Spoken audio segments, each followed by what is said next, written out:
જી રવિ, ધન્યવાદ માહિતી બદલ।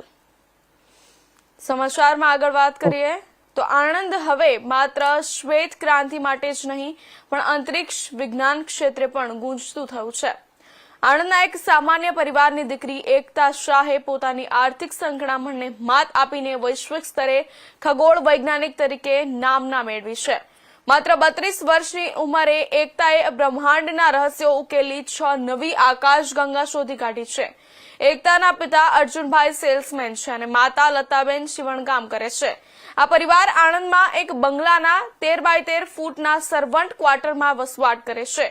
આર્થિક સ્થિતિ નબળી હોવા છતાં માતા પિતાએ દીકરીની જિજ્ઞાસાને ક્યારેય દબાવી નહીં।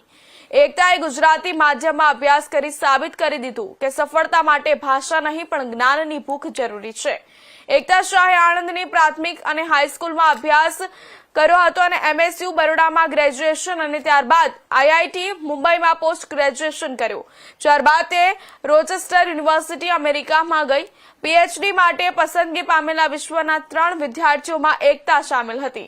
વિદેશ જવાના ખર્ચ માટે સમાજ જ્ઞાતિજનો અને જેમના ક્વાર્ટરમાં તેઓ રહે છે તે NRI પરિવારે પણ તેમને આર્થિક મદદ કરી હતી। મારું નામ એકતા શાહ છે।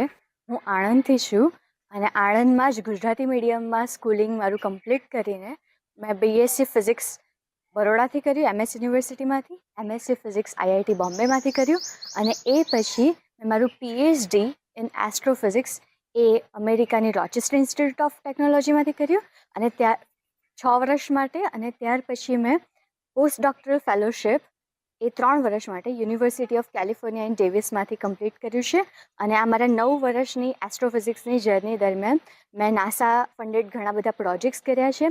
મારી PhD વખતે મેં 2 ગેલેક્સીઝ એટલે કે તારાઓ, ઘણા બધા કરોડો તારાઓની જે એક રચના બને છે જેને આપણે નિહારિકા અથવા ગેલેક્સી કહીએ, આકાશગંગા કહીએ, એ તો 2 ગેલેક્સીઝ એકબીજા જોડે અથડાય ત્યારે શું થાય એ સ્ટડી કર્યું અને પછી મારા પોસ્ટ ડોક્ટરલ ફેલોશિપ વખતે મેં ગેલેક્સીઓની સિટીઝ, મેગા સિટીઝ જેને કહી શકાય એવા પ્રોટો ક્લસ્ટર્સ, બ્રહ્માંડની મોટામાં મોટી રચનાઓ એને સ્ટડી કરી। 6 નવા ક્લસ્ટર્સ મેં શોધ્યા અને એને મને નામ આપવાની તક મળી તો મેં આપણી 6 ઇન્દ્રિયોના નામ આપ્યા છે: દૃષ્ટિ, શ્રવણ, સુરભી, રુચિ, સ્પર્શ અને સ્મૃતિ।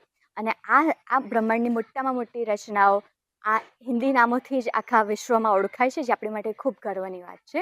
અને હું 9 વર્ષ ત્યાં હતી અને હવે હું ભારત પાછી આવી છું। ભારત માટે કંઈક કરવું છે અને આજનો દિવસ એ આપણી બધા માટે ખૂબ જ ગર્વ લેવા જેવો દિવસ છે કે આપણી જે સંસ્કૃતિ છે ભારતની અને જેમાં ઓલરેડી વિજ્ઞાન વણાયેલું છે, આપણા કલ્ચરમાં વિજ્ઞાન ઘણી રીતના વણાયેલું છે, તો આજના આપણા સાયન્સ ડે નિમિત્તે હું એકચ્યુઅલી એવું કહેવા માંગીશ કે સાયન્સ એ ખાલી એવું નથી કે ભાઈ આપણે બુક્સમાં ભણીએ અને સ્કૂલો અને કોલેજોમાં જઈએ।